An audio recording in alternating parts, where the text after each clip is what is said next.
margin. It remains a very, very good FA Cup final. And Haji! What a magnificent goal!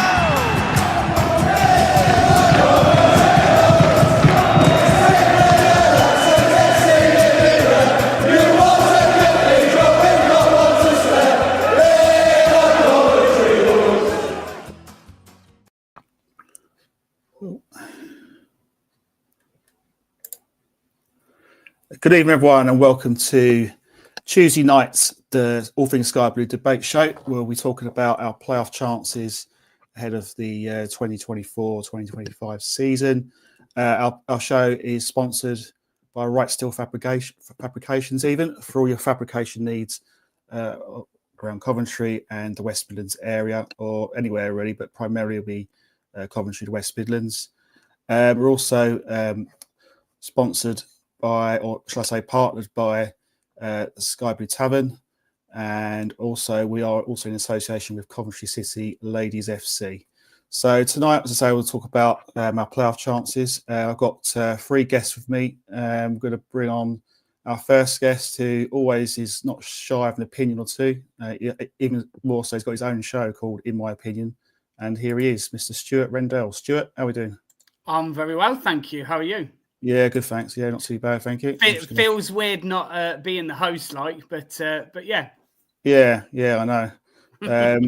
Well, you're the guest this time, so I am indeed. Yeah, so under no pressure to perform tonight as a host. And joining us all the way from France, south of France, I believe, is Ian Small. Ian, how are we doing? Hi all. Hi, Ian. It was a pleasant journey back to France after Saturday's glorious win. All the better for the points. Yeah. Yes, exactly. Last but not least, he's our Lone Watch king.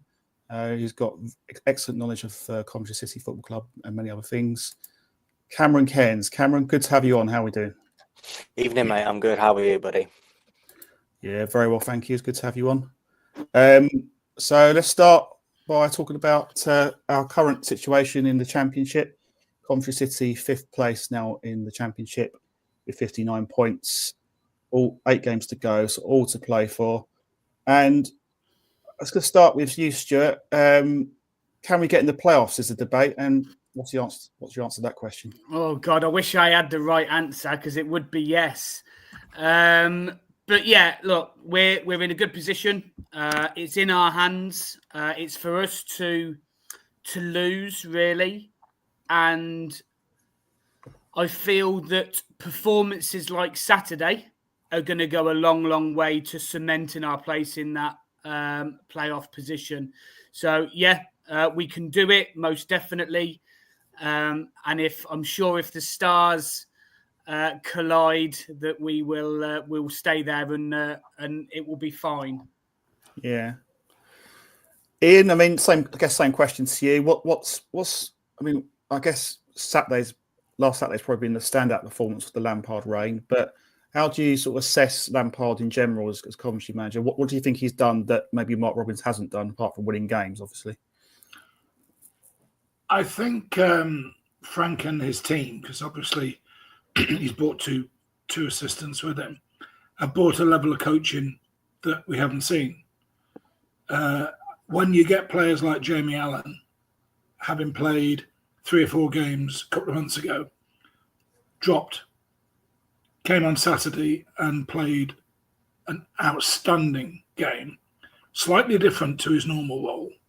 When you get players like Victor Torp, who is in and out, has a good game, has a bad game, we saw him as a defensive sort of tackling, breaking up play guy. He's now in the 10 role with assists and goals for fun. And then you look at Tats coming back into form. You look at Mason Clark getting confidence. I think the coaching side of it has just been outstanding, because all of these players are responding. And we've now got Matty, who is a rich man's Liam Kelly, doing all the work that the defenders don't want to do, and that is hold the ball and play good passes, because we haven't got ball-playing centre-backs. He takes the ball, he finds the gaps. I just think Lampard has been a revelation, and I will hold my hands up. I thought, okay, he's a big name. Let's see. The jury was out for me. So I think he's been outstanding. Yeah. I tend to agree that. I think it's just the ability he's getting out of players. I mean, Jamie Allen for me, when Mark Robins went and I knew he was out of contract, I thought he was out the door after this season. I think Frank Lampard's not going to rate him that much. But thought he'd gone away. Yeah. And Allen has been. I mean, for me, was our player of the match on Saturday. He was absolutely superb, and I think a lot of fans who were at the game would say the same thing.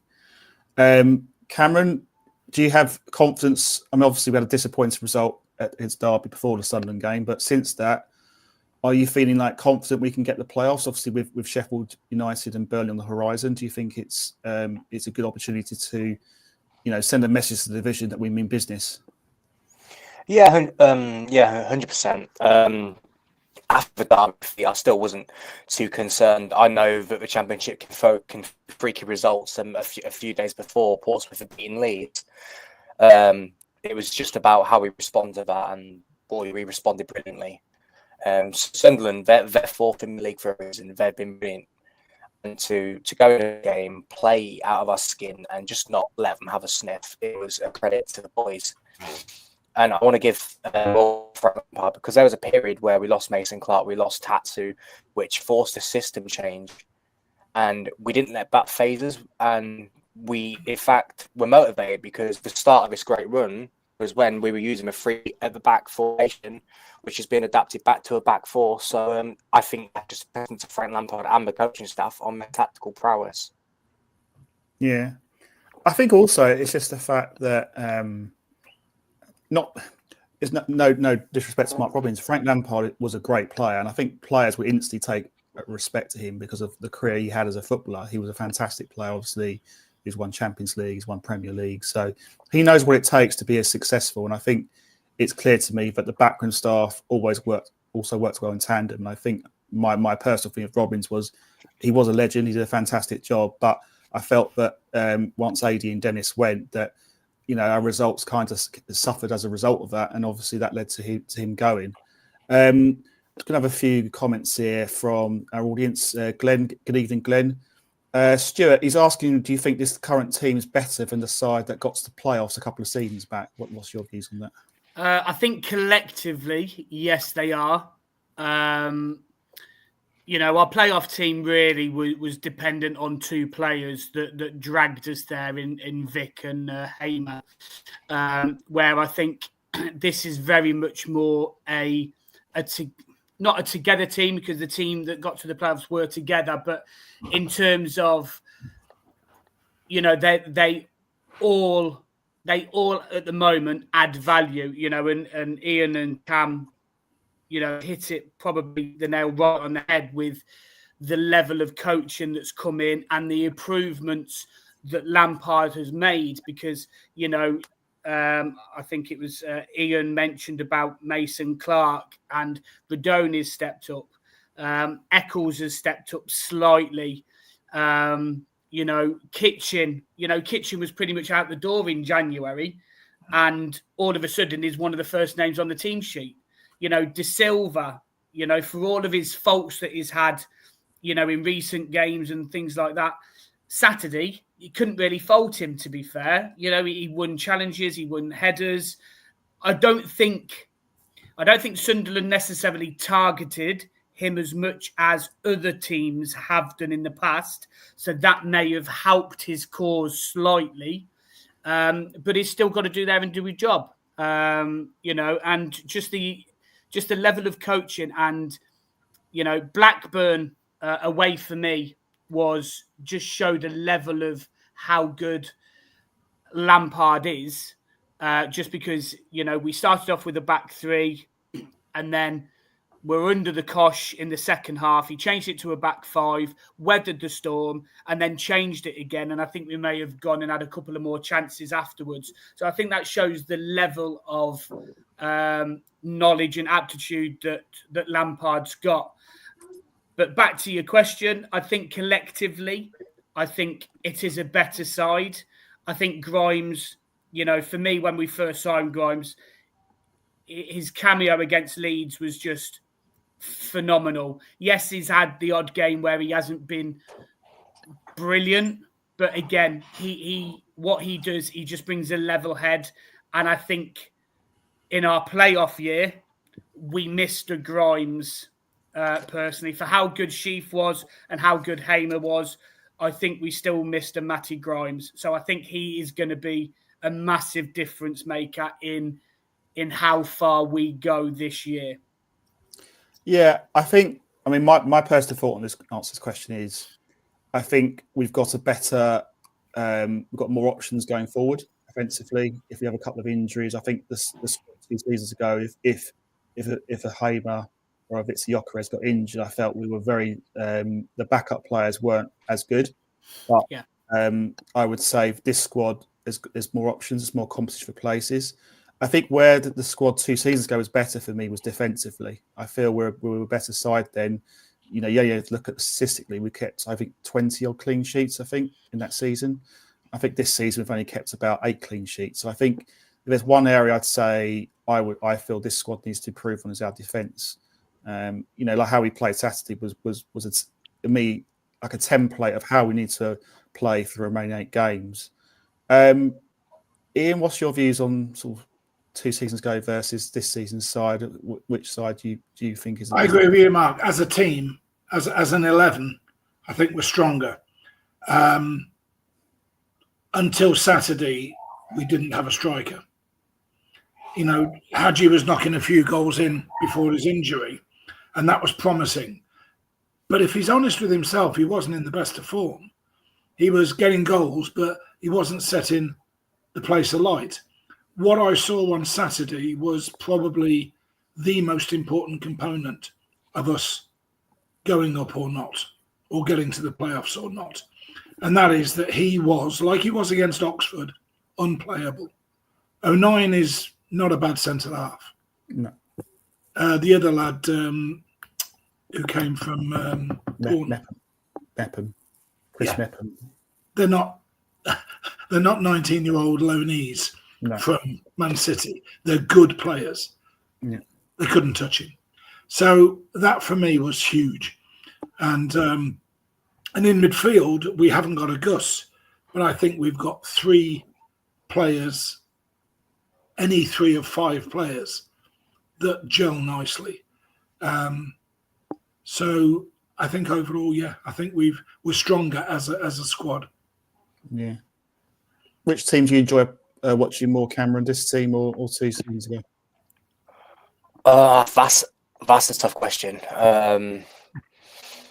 Because Victor Gyökeres might be my favourite all-time Coventry player, and he's, in my view, the best player I've ever seen. I'm going to say that season just because it was a team that overachieved, in my opinion. But that takes nothing away from his current squad. I think collectively this squad is better than that squad. But watching Victor in a Coventry shirt, given what he's gone on to do afterwards, it's hard not to save that team, especially since I think we were bottom in October.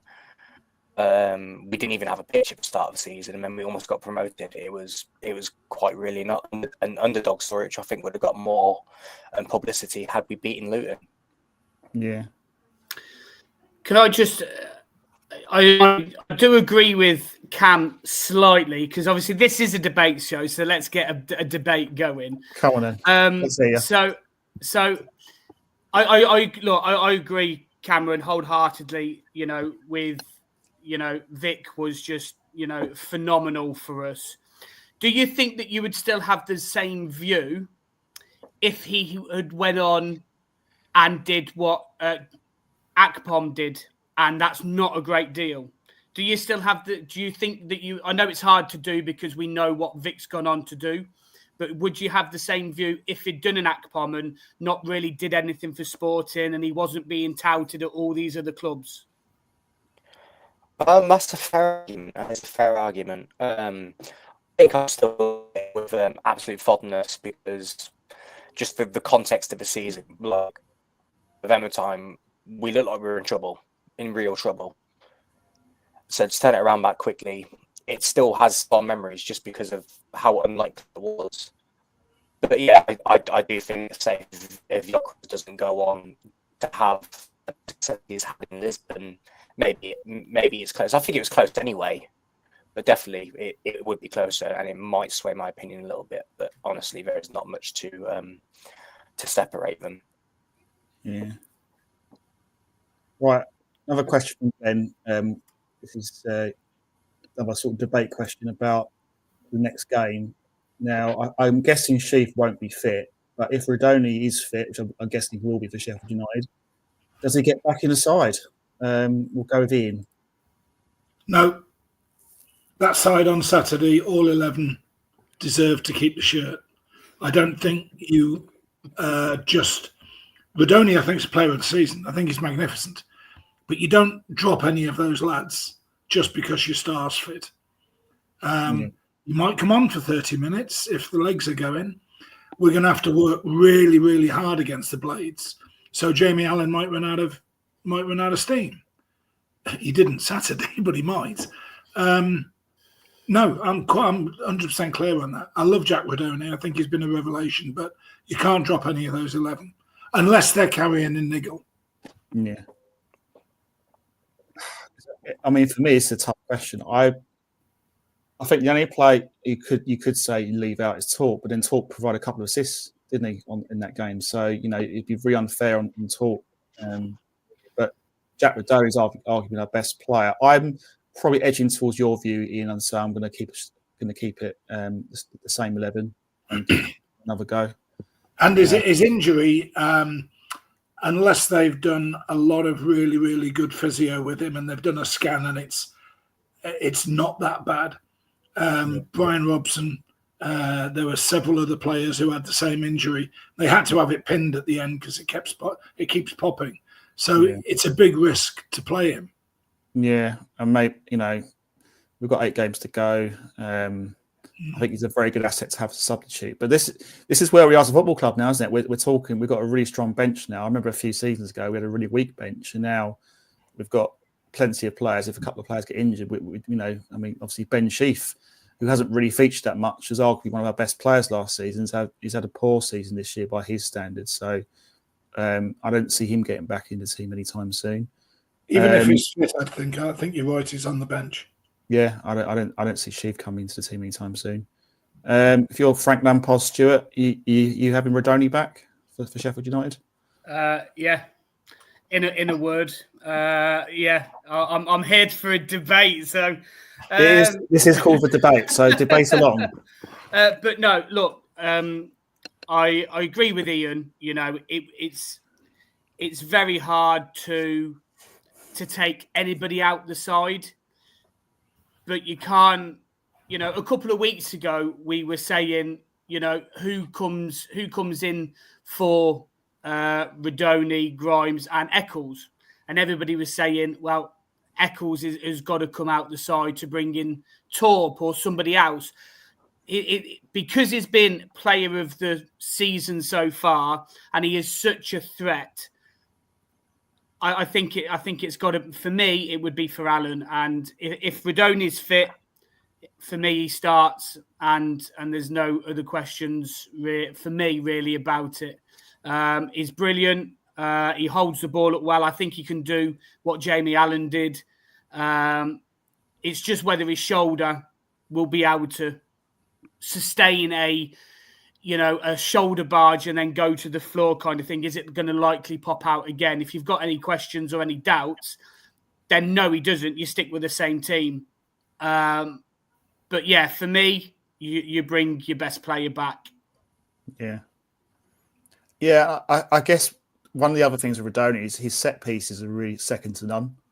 I mean, he puts it right on the sixpence, maybe just under the keeper, right on the goal line, pretty much. And one of the things I like about him is that I think he scores goals as well. He creates chances. He's got a lot in his locker. But I'm just of the opinion that, bearing in mind how well that team played on Saturday, I suppose there is a bit of a break now until the next game. But I mean, it's very hard to drop anyone after that performance. That was it is. I get it. I get why you would keep the same side, but when you've got your player, the best player that's played so far on the bench, if it doesn't work out, then questions are going to be asked, aren't they? You know, just like they would be if Rodoni comes in and starts and it doesn't go according to plan. You'll say, well, why did you change it?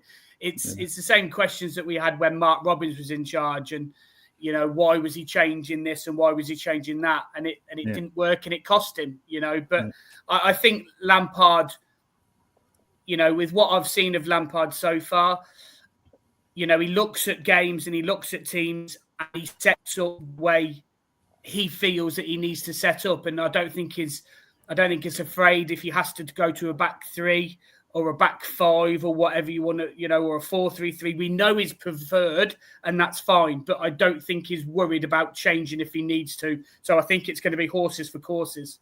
Yeah. Cameron, what's your views on Rodoni? Is he in your team for Sheffield United?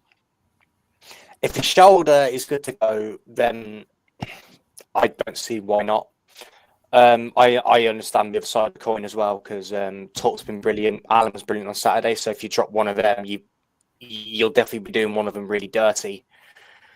But I just think Rodoni, if he's at 100%, then I have got no problem with him starting, because he just has that it factor. Him and Mason Clark, they just have that special kind of aura that just brings our attack together. He can just cross after cross. Bobby Thomas, his headers have been an absolute weapon thanks to the crosses from Rodoni. Yeah. Rodoni, I think we spent around 5 million on him, just money well spent. If he's not 100%, bench him, because the last thing we need is for him to get hurt and be out for a longer period. So it's just, I think it just depends on how his shoulder's feeling. Yeah. I mean, I'll be if he starts Rodoni, I'll be more than happy to see him in the team. I think, you know, he's got undoubted quality. He scores goals, he creates chances, and you know, I suppose it's a tough decision, but I'm kind of on the fence, as I usually say about that one. But shock, yeah. but I'm gonna side on the fence of starting Torp over Rodoni and giving Rodoni a bit more of a rest and see how he gets on. If things don't work out, then I'll get Rodoni on second half. Is that what you think it is then, Mark? You think it's a straight swap between Torp and Rodoni, and Alan starts no matter what? Well, Alan was our best. I mean, in my opinion, Alan was our best player on Saturday. He has to start. I cannot think of a reason why you'd leave him out. He's got that energy, and I think when you're playing a team like Sheffield United, who can hit you on the break quickly, you need players of energy who can get back, put tackles in.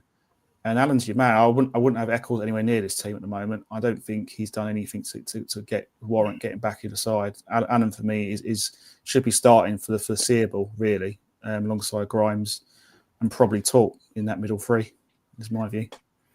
But if he decides on Rodoni, I've got absolutely no problem with that. Because Rodoni, we know what he can bring. If he's fit and he trains well, then, you know, I've got no problem with him being aside. But I would just hedge towards Torp. Okay. It's kind of. I'm kind of relaxed either way. I think we've got a really good midfield, and one of the things to say is we've got that quality now and depth, which we didn't maybe have in previous seasons. So, you know, that's what excites me about this team at the moment. Again, I think that comes with Matty Grimes being there. Yeah. Because you know, we're not even, Sheaf hasn't even come into the conversation really, because we know what he's like injury prone wise anyway. On his day, Sheaf's one of the best midfielders in the league, without doubt. But with Matty Grimes there, we don't have to rush him back. If Matt Grimes does what he did for Swansea, he's never out, he's never injured. Touch wood, I've got to touch wood on that one because I don't want him to be either. No. He just gives you that security, of always playing and always being there and always being quality. And it just, it frees, the other 3-4 players, if you like, not even bringing in Sheaf again to that conversation. That's Talk, Rodoni, Allen and Eccles. You're playing another 2 and you've got 4 to choose from. So, with Matt Grimes being the ever constant, hopefully that is going to be, we haven't got to really worry about the midfield now. And that's what we missed in the summer. That's why, I know things can't be done always in the summer, and, this was an opportunity that they couldn't pass up in January. But I think it just shows that the recruitment side, they've had a lot of flack over the past, year or so with who they've brought in and who they haven't brought in and things like that. But I think, whether this has solely come from Lampard and his team, or whether, the recruitment side of things have had an involvement somewhere along the line, that I think they've got to take credit on this one as well, if they have. Yeah, I tend to agree with that. I think. Okay, my points on Grimes is, I think, first of all, he gives you that calmness and assurance in midfield, and I think what he's good at is he picks the ball up very deep. I think the problem we had at the start of the season was we were giving the ball needlessly from defence, and we didn't have that sort of player who could sort of act as a buffer between defence and midfield. And what Grimes does is he makes himself available, he plays very deep, and he orchestrates the play, doesn't he? He looks around. His vision is really good. I think on the signings, you're right, Stuart. I think I was critical of Dean Austin at the time when Robbins was sacked, because I felt the signs weren't working out. But clearly, since then, it hasn't been about Dean Austin. It's about Frank Lampard getting the best out of these players, playing the players in the right position, and players are responding to it. Ephraim Mason-Clark, I think he scored quite a few goals in the first few games under Frank Lampard as an example of that. So clearly there is something within the coaching team that are bringing the best out of these players. And I think that's the credit of not just Lampard, but Joe Edwards and Chris Jones as well. So I think as well, Mark, looking at the next game, I think Alan and Torp will be adding the energy that we're going to need to combat Gus, because he was like a wasp on Saturday, Jamie Allen. Yeah. Now, Rudoni, for all of his plaudits and all of his skills, he does work hard, but he's not. Jamie Allen will be all over Gus like a rash, hopefully. Yeah. And that's where I think, at least for 60 minutes, I'd plump for Gus and for Allen and Torp. And who knows? Rudoni might come on and get the winner. Do you think Lampard's the type of manager to say to Jamie Allen, "Man mark Gus"? I think the days of man marking are probably long since gone, other than Warnock. But I think he will say, always be aware of him. Always be aware of him. He's your man. Now, if you're in a situation where there's an overlap and nobody's got him, Jamie's got to go. If you're on a position where we've been caught out, we've lost possession, and Callum O'Hare's making a run through, he's got to go with Callum. But I would think that for 80% of the game, I think it's right to say to Jamie Allen, you know him, you know his play, get on him like a rash, all over him. Do a Lloyd McGrath. For those of you who remember Lloyd McGrath. Fantastic midfielder. 87 Cup winner. Do you think he was the best man marker we've ever had? He was a really good defensive midfielder, yeah. Hoddle didn't get a kick in the cup final. Yeah. He's a legend. I can't believe he's 60 as well. He still looks about 32, like he could still play at the night. Anyway, that's another story.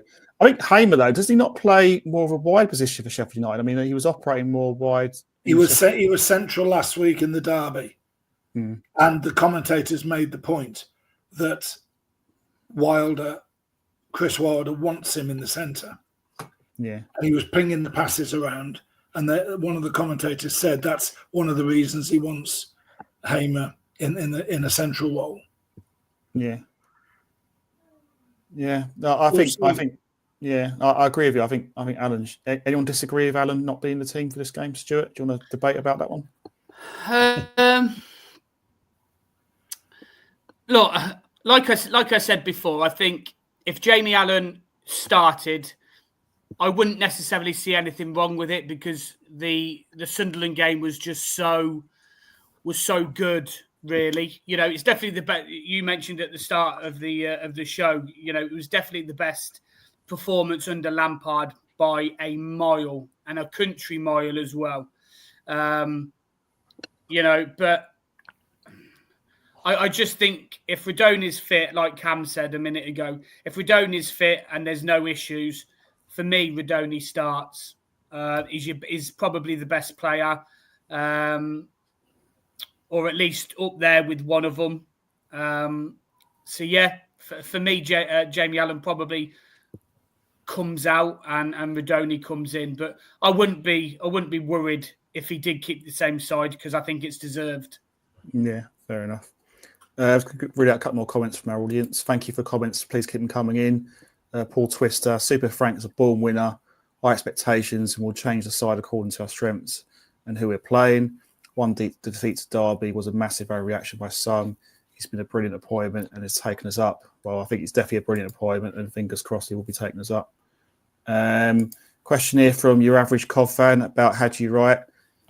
Is Haji Wright the difference maker now? Obviously, we'll go to you, Cam. Obviously, he's been a bit rusty up until the Sunderland game, but this game he's really shown his quality as a striker. I mean, is he now our main man for the foreseeable, for the remaining 8 games at least?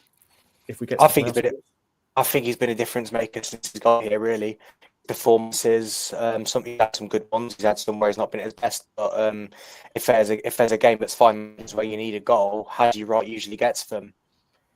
And when it comes to the big game, Haji Wright is a big game player. He really is a big game player. You need that goal quarterfinals against Wolves. Gets it.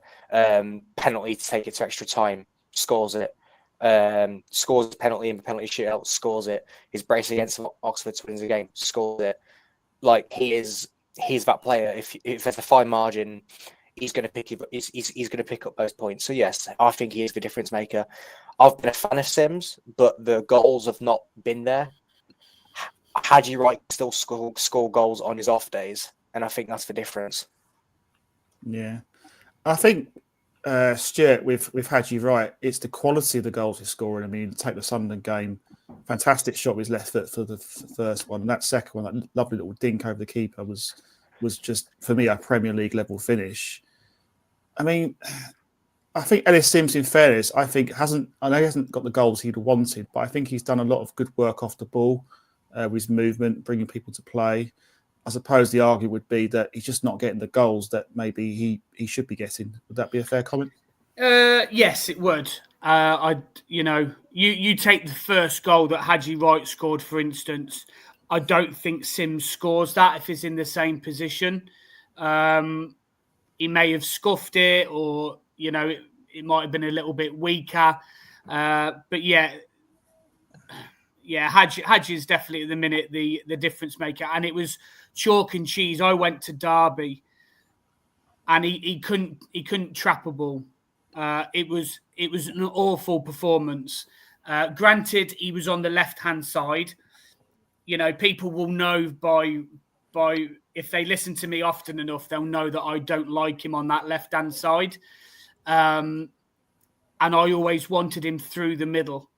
I thought that was where he was always best because he doesn't track back hard enough. Did he work harder than what Sims would have done? Probably not.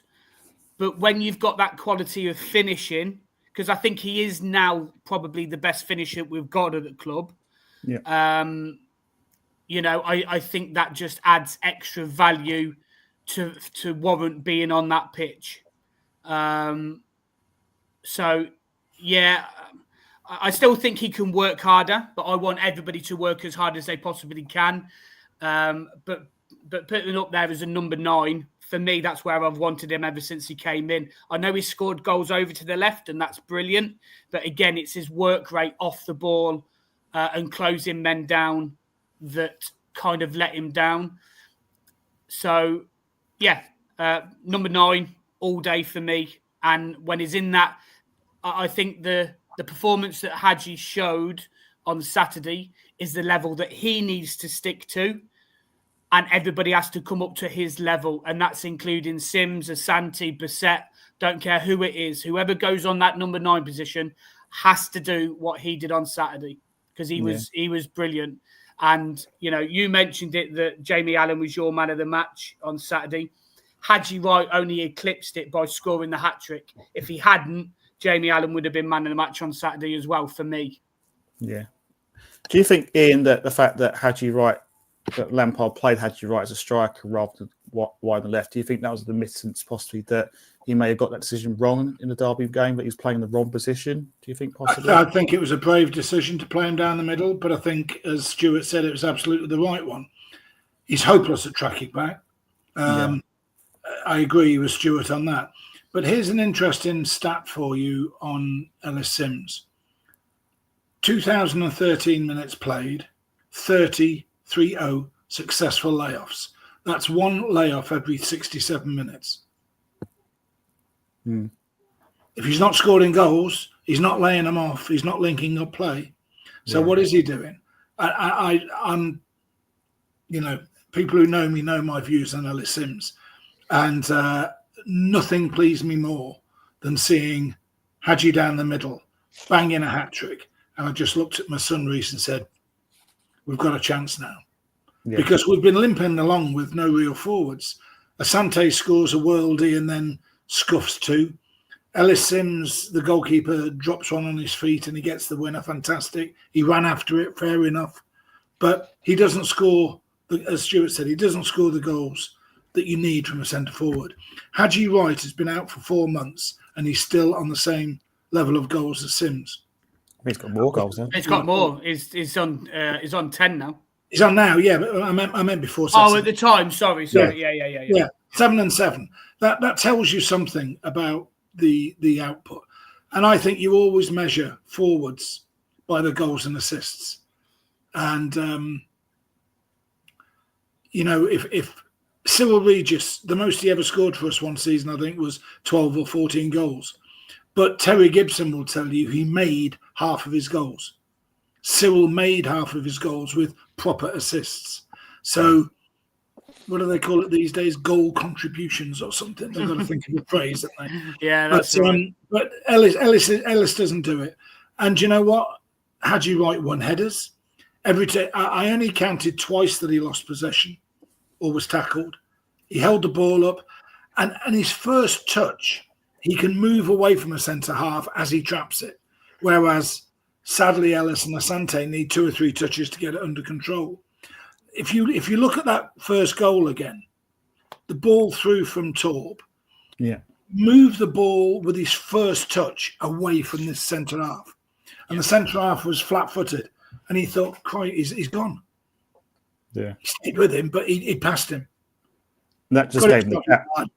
And that first touch is class. And that's why we paid 7.5, 8 million for him. But again, he did that for the penalty as well. He did. He did pretty much exactly the same move. It was almost identical. Yeah, it was identical. He was in the area for that one, and he got challenged and he went down. It was a penalty, stone wall. But as a centre half, you don't know what to do. If you get too close, he's past you. If you back off, he'll turn you. So at that level, I mean, top class Premiership defenders are in a different league, literally. But Haji Wright, for me, just if he keeps that up, what was the question? Is he going to be the game changer? Without doubt. Difference maker, yeah.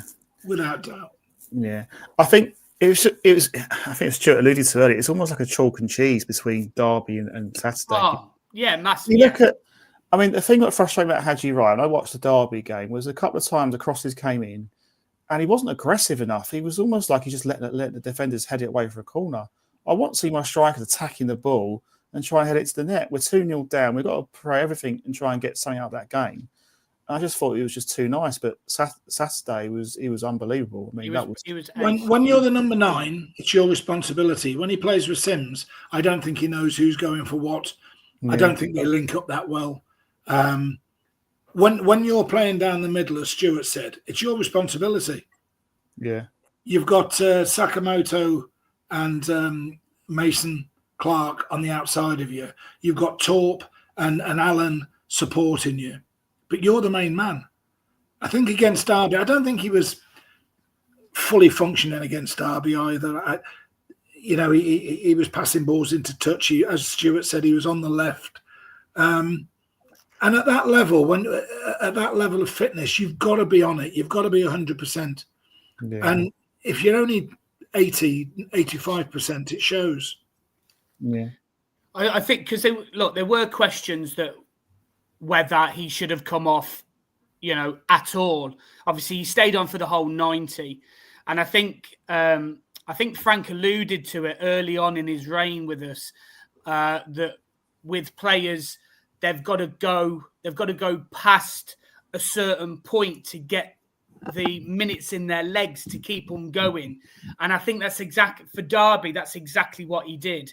I think he was going to keep him on no matter what, just to make sure he got them 90 minutes in his legs. And I think it proved its worth because of the way that he performed on Saturday. You can't replicate that in training. You're right.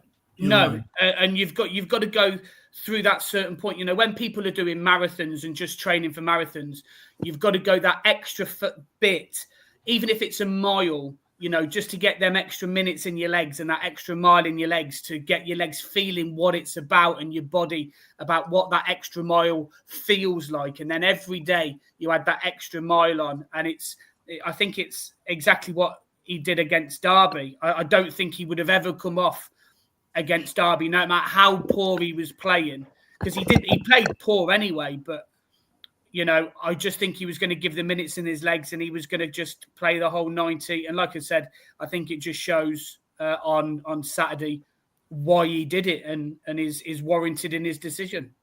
Yeah, right. I'm going to bring some comments in from the audience. Again, keep them coming in. Thank you very much for your comments.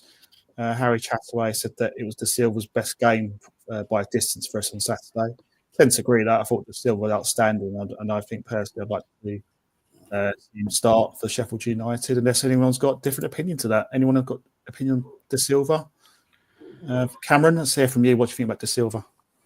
If he performs like that every week, he'll start to win me over. Yeah. Well, I think De Silva come in because Bidwell was so poor against Derby. They all were poor against Derby, don't get me wrong, but he could have got sent off. Yeah. But yeah, I think De Silva came in against Sunderland. Like I said before, I don't really think they targeted him that much like other teams have done in the past. If you've got I'm going to say a Ben Doak or somebody like that, they would just look for him constantly on that left-hand side and they would attack De Silva. And I don't think Sunderland did that. That's not the way Sunderland play. I don't think they did any sort of aerial threat. And the balls that they did, don't get me wrong, De Silva stayed in the right position. So that was, well played again to De Silva. And look, he warrants his place. You can't kick him out when you can't kick anybody out when they've had good games. I get that. I know I'm kind of contradicting myself with what I said about Jamie Allen, but that's only because you're bringing one of the best players into your side back in anyway. Yeah. But when Bidwell hasn't been on it and De Silva hasn't really been on it, but he's shown that level of performance, I think that warrants a starting berth again. Yeah. I think the other thing with Sheffield United game is they're probably like to start with Guerrero and Diaz in that position, that sort of wide position. I think the other player could feature for them is Rak-Saki. I think he played in the game at the CBS. And he scored, didn't he? Yeah, and he's got pace. He's a really fast player, and I think he's another excellent player. Yeah, he's really big fan of him. Was he a Palace? Is he a Palace loan player? I think. Yeah, he is. Yeah, really, really good player. So, I think I'd say on current. I mean, I still think that's a problem area for us, that left back position. If I'm Frank Lampard and we don't make it, well, regardless of what position we're in next season, I think that's an area we have to strengthen.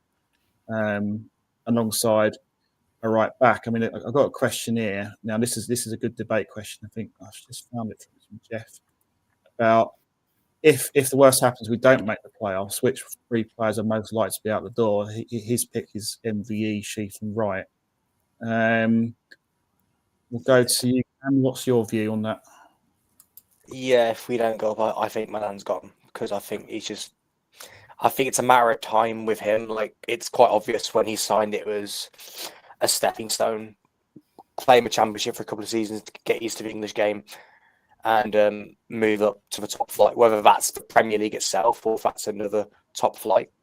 I do think if we're still a Championship side next year, it's very difficult to see him staying at the club, which could be problematic because he's the only right back we've got. Sheaf, it's hard to say. He's been plagued with injuries, very unlucky with them. So he might not be in as much demand. But if Haji Wright continues to end this season in the scoring form he was displaying on Saturday, then he'll be a man in demand too, because he had an impressive first season. If he was not injured this season, could he be on 15 to 20 goals already?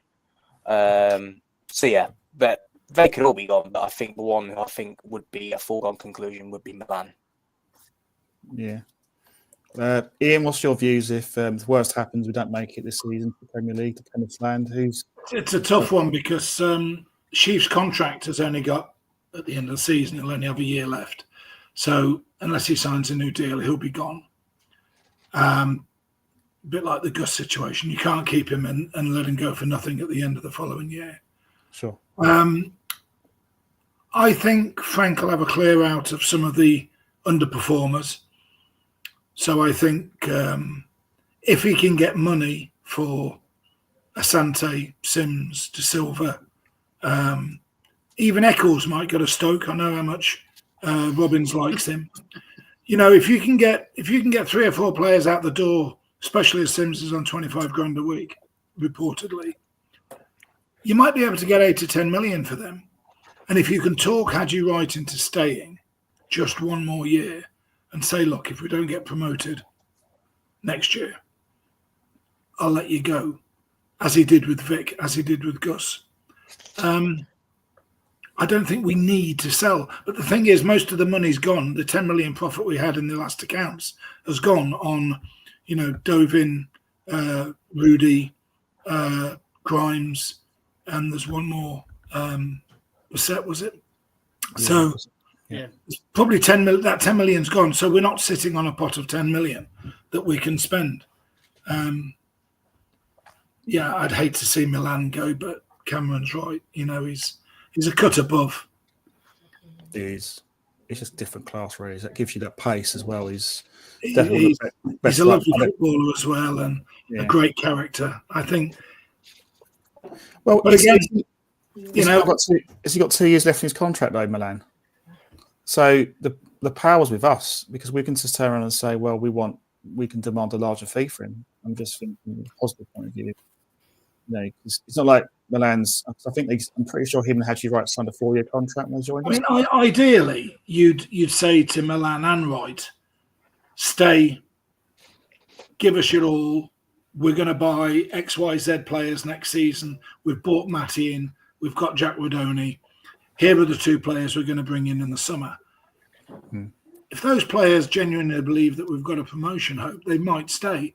But I think we need the money. Sadly, like most Championship clubs, we need the cash to rebuild. You're talking about a left back. You're talking about possibly replacing Milan at right back. Might need another striker. They all cost money, and we haven't got it. Yeah. What's your fear, Stuart, if things go peak-tong this season? Obviously, the trouble is we're automatically assuming that these players want to go. These players were signed by Robbins, right? Lampard's come in. They know the type of player that Lampard was. So we're just assuming the worst straight away. We don't know what Lampard said to these players. We don't know what impact off the field that Lampard has on these players. The honest answer is I can probably see Milan going. Again, I don't want him to, because I think he's a ready-made Premier League right back. Sheaf, the only issue that I've got with Sheaf is injuries. And that's why I don't think that we'll get a commanding fee for him if somebody comes in for him. I think it will be lower than if he'd stayed fit for a whole season.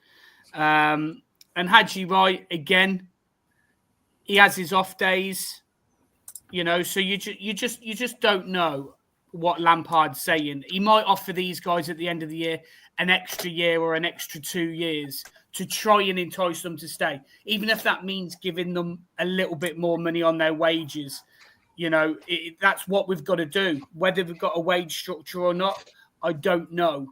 But I think with them sort of players, that we have to try and keep them. I know it's not always easy, and I know it's not always the way that things happen, but I think we have to try and keep these players. And like I said, with Lampard here now, and with the runs that we've been on and the performances that we've just had, you don't know what's going on behind the scenes. Like I said, we're just all assuming that things are done and dusted with Milan and that he's going to go no matter what. And it could be the case, but I don't like to speculate too much until things are signed, sealed, delivered. Anything could happen. So you just don't know. Yeah. Is there an argument potentially that, I know Eccles and Bidwell have recently signed contracts, but do you think that could be reviewed to try and get a transfer fee maybe? Well, I said that a while ago about not necessarily about Bidwell as such, but I did about Eccles, because I think I smiled obviously when Ian mentioned Stoke, because obviously Mark Robbins is there. But I think, look, Doug King's not stupid. He's done a few mistakes, but is kind of warranted them mistakes, if you like, in terms of what he did with Robbins. And I think that his thought in his head, these are the type of players that may go, even if it's for a slight fee. At least it's a fee of some kind, and we haven't just let their contracts wind down. And that's why I think Sheaf will go. Obviously, not as much as we originally wanted, but that's because of his injuries. And we have got, Vic's going to go in the summer. So we're going to have a little bit of extra money from that salon clause as well. So, look, there's going to be income coming in.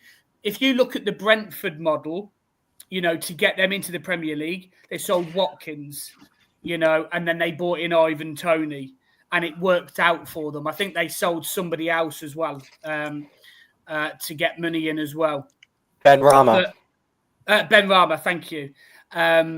So it's doable if we sell one of them for a big enough fee, and the likelihood that it will be Milan. But the amount of, free transfers and again, we're not opposed to, or Doug King said, we're not opposed to loan signings if it's the right signing.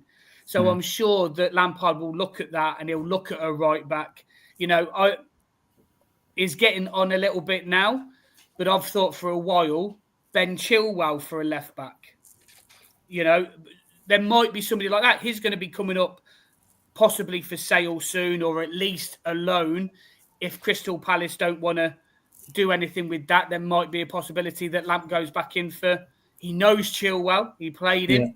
Yeah. He can play left wing back. He can play left back. He can play left midfield, I suppose, if needed. Yeah. So we've got options, and people are going to want to play for us. They're going to see what we've done. They're going to want to play for Lampard. You just don't know what happens in the summer. I guess the only debate, I keep using that word debate as a debate show, would be wages, I guess. Because I totally appreciate it. I think a lot of players want to play for Lampard, given his fantastic career. But, I mean, when you look previously where, Callum O'Hare, for example, went because we couldn't afford to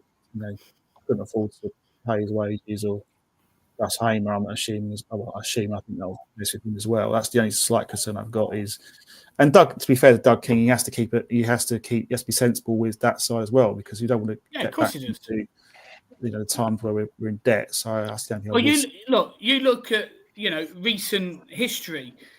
Hull, for instance, when they had Liam Rosenior, they January they went all out.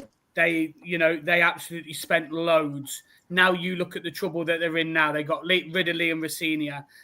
They're languishing down the bottom. So we've got to do it sensibly. And like I said to you, the Brentford model is probably the way forward. But you've got to have a little bit of luck in that as well. We were lucky that year that we got Vic and we got Hamer. Yeah, we were very lucky with them two. It's very rare that you'll get two of that caliber in the same team. You sell them for 30 odd million plus.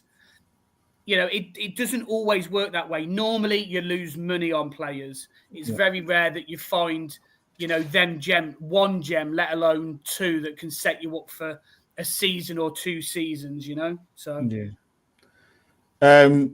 Cameron, we'll bring you about the loan watch. How's the loan players looking at Coventry? Yeah.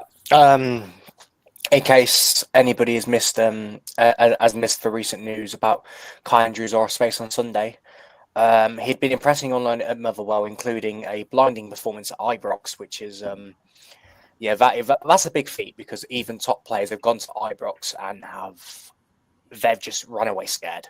That is a scary place to go, and he smashed it. He was rewarded with a call up to the Wales team. Wales have two World Cup qualifiers against Kazakhstan and North Macedonia, so we're hoping that he features in at least one of those games.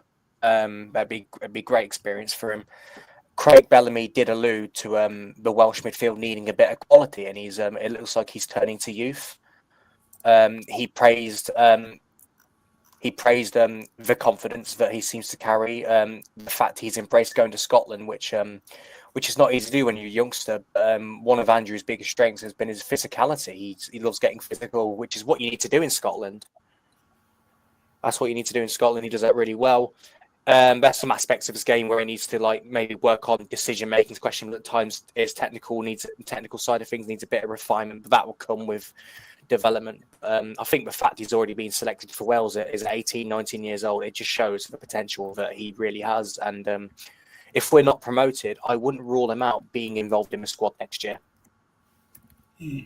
Yeah, I thought he showed a bit of promise, Kai Andrews, in the Stevenage game as well. So it's really encouraging to see. And a bit is he injured still at the moment at Grimsby? Yeah, hamstring. I think it was a couple of weeks ago, or last week. It was confirmed to be out for 5 to 6 weeks.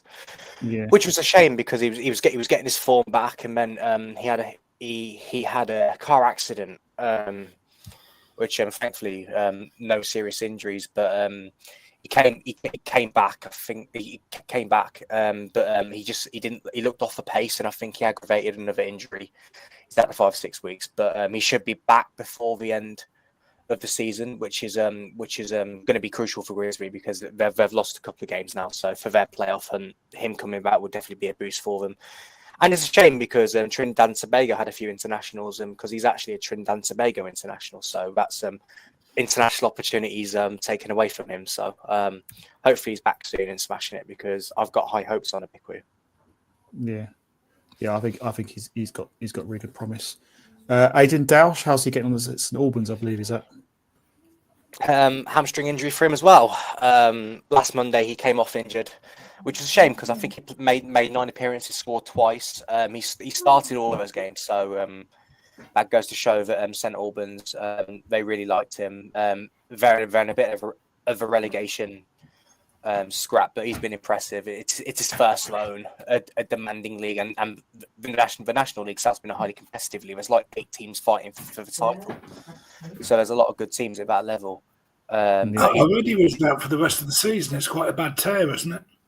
Yeah, that's right. Yeah, I read that. It was really devastating to hear that was. But hopefully, the experience that he got from that loan, it does him a world of good, and he comes back strong. Because I think talent-wise, he could have maybe got a higher loan, but I just think because he's not played at a senior level before, a league like the National League South was just good for him to get used to that kind of football. And I think he's rose to that challenge really well. Yeah, it's just excellent a shame. It's just a shame his season has ended prematurely. Yeah, it is a shame. Well, thank you for that, Cameron. So last question tonight, I'm going to look at a positive. We're going to say Coventry gets to the playoffs this season. I believe Glenn posted a question, or someone else posted a question about would a fully fit squad, would that be enough to get us up to the Premier League? I suppose it's a two-parter question. I think I know the answer to this question, but A, who do you want in the semi-finals, and B, who do you want in the final if we get there, and can we do it? So, Stuart, over to you. I'll probably go for Sunderland in the semis, beat them, and then get Sheffield United in the final and beat them and say goodbye to Gus and Hay when we go to the Premier League. Gus and O'Hare, sorry, Gus and O'Hare. Unless Gus wants to come to us, maybe second stint with us, maybe. We'll see. We'll see. Ian, what's your overall overriding view? Should I say? Can we get the playoffs if we can? Same. I think we can. I've always been a little bit glass half empty this season. No, we haven't quite got enough. After Saturday, that performance blew me away, and I thought, you know what, we could do it. We could do it. Sunderland in the semis, as Stuart said, would be great for all sorts of reasons. The team I worry about are Burnley. I hope they get second place. Yeah, I agree. I think Sheffield United are a really, really good side, hard-working side. But Burnley are just a machine at the moment. And as I say, it would be in our interest for them to get out the equation. I think they've only can see, 11 goals this season? I think 10, 11 goals, I would say. Ridiculous. Absolutely bonkers. Cameron, do you feel confident that we can get to the playoffs? And if so, who do we fare in the semi-finals and etc.? Yeah, a lot of football's been played, but like we alluded to earlier, we're in charge of our own destiny, and I like to think that we've got enough to make sure that we take advantage of that. I think we make a playoffs. I think we finish fifth. It won't be easy. There's a lot of football to be played, but on semi-final, I think as that looks like they'll be able to Sunderland. I think we can beat them over 2 legs. In fact, I do think we can win the entire thing, because I think the biggest thing about the playoffs, while they are a total lottery, if you've got momentum, you're generally more likely to win it, whether you're in third or in sixth. And at the moment, out of the 4 teams in the playoff spots, the team with the most momentum is Coventry. And that's the big reason why I think we could go all the way. I think lessons have been learned from the playoffs last season. And I think on paper, at least, we've got a more talented squad. We've got a new manager who at least has experience in a playoff final himself, Derby. And he has experience in big finals at Wembley. So we've got a manager who knows how to win big games at the home of football. So, yeah, I think we can go all the way, 100%. So, Sunderland in semi-final. And to be honest, I don't really care who we get in the final, because if you want to get promoted, you've got to beat the best team. So, yeah, I'll take on anybody. Yeah, I think the next 2 games are absolutely crucial now towards that situation, because we're playing, second and third in the league. It's going to be 2 real tough games, but I think after I think Saturday's performance should give us a lot of confidence that we can do it. I just want to see it positive when we play away at Sheffield United. I don't want us to be timid or shy. I want us to play exactly the same way as we did against Sunderland, get in their faces. I've got Haji Wright full of confidence. You know that if you've got a team with him in it and you give him a half a chance, and he can stick it in the back of the net, it gives you so much confidence. It gives you so much belief. And I'm going to say we will get to the playoffs. I agree with Ian. I don't want Burnley at all. I want them up automatics. I'd rather have Sheffield United in the playoffs, because yes, they are a good side. I just think defensively they're not as good as Burnley. So I think I'd rather go with Sheffield United. I think we'll win against Sheffield United in the final. That's my view. What a day that would be! What a day! I think we could do it. I think, unfortunately, I can see O'Hare and Hayman missing penalty shootout, and we'll be. You've got it all taped, haven't you? You've got it all. Yeah, but usually I sit on the fence in a lot of things, but I'm going to be off the fence and say we can do it. So there you go. I thought I'd end the show on a positive note. So yeah. I think the 2 words in that question were fully fit. Yeah. I think if Rodoni gets back and his shoulder's fine, brilliant. And so long as we avoid any further injuries to the likes of Wright or Matty, or our 2 wide players. Yeah. If we can avoid injuries, I think we've got a really, really good chance.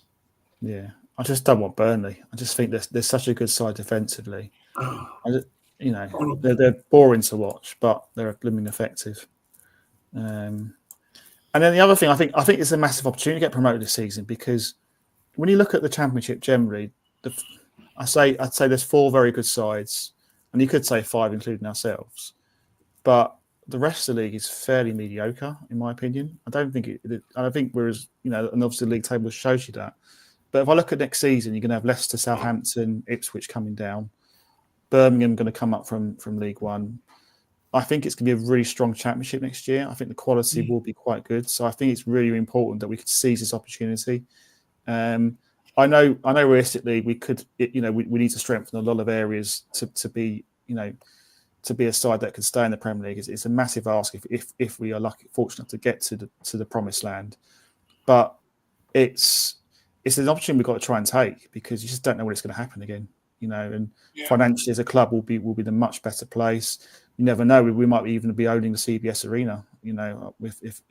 Or Doug King might think, you know what, I'll sell the club. I've made my money now, and then someone else might come in and really invest in the playing squad. You just never know what's around the corners. But we've just got to do our bit as supporters. Got to get right behind the players, home or away, create a really good atmosphere.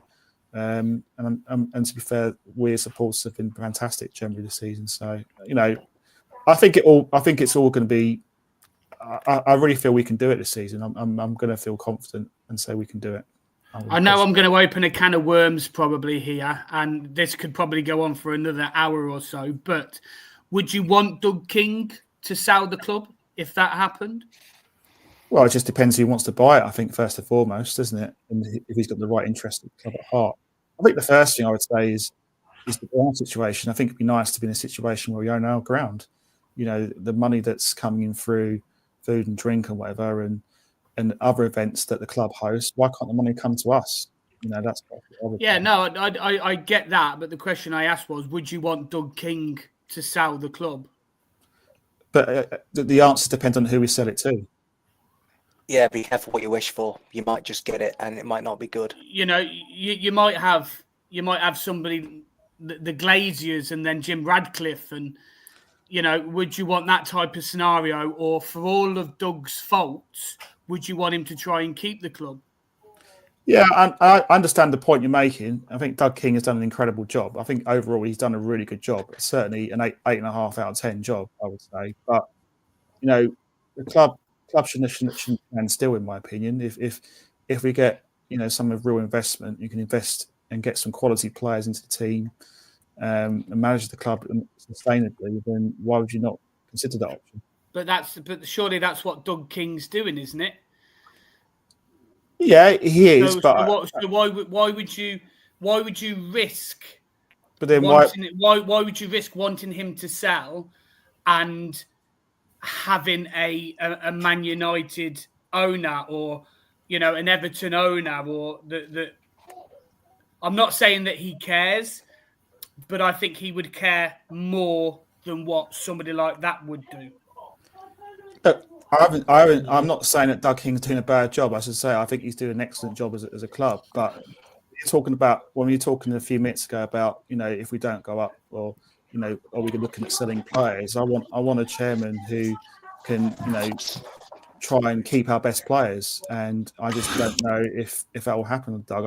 I don't know. I'm just thinking that what we haven't got at the moment is a ground to play at. We don't own a ground, and I think that's something we need to.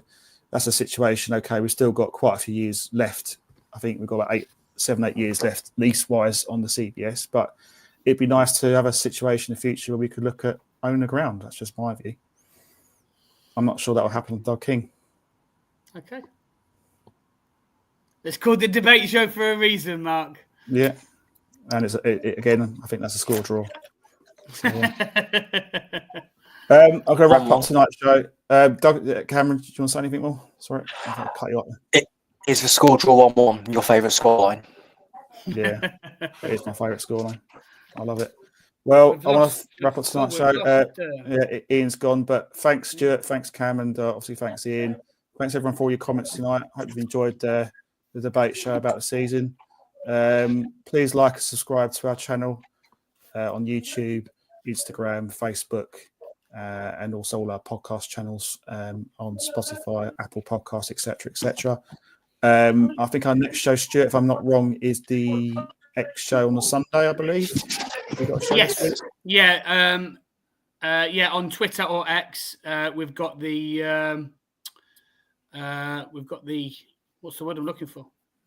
Space. Twitter space. Twitter space. Twitter space. And then hopefully we'll have a preview coming out Thursday of next week for the Sheffield United. So obviously we're playing on the Friday, obviously because they changed it for the for TV. Because normally we have at least 2 days, but we've only got a night, if you like, really, to do the preview. So we'll get that done. And again, like Mark said, if you can like and subscribe on YouTube, if you listen to us on podcasts, please go and rate us 5 stars. Excellent stuff. Well, thank you to everyone watching tonight. Thanks for your comments. Play up Sky Blues, and we will speak to you soon. Good night. Cheers, Ian. See ya.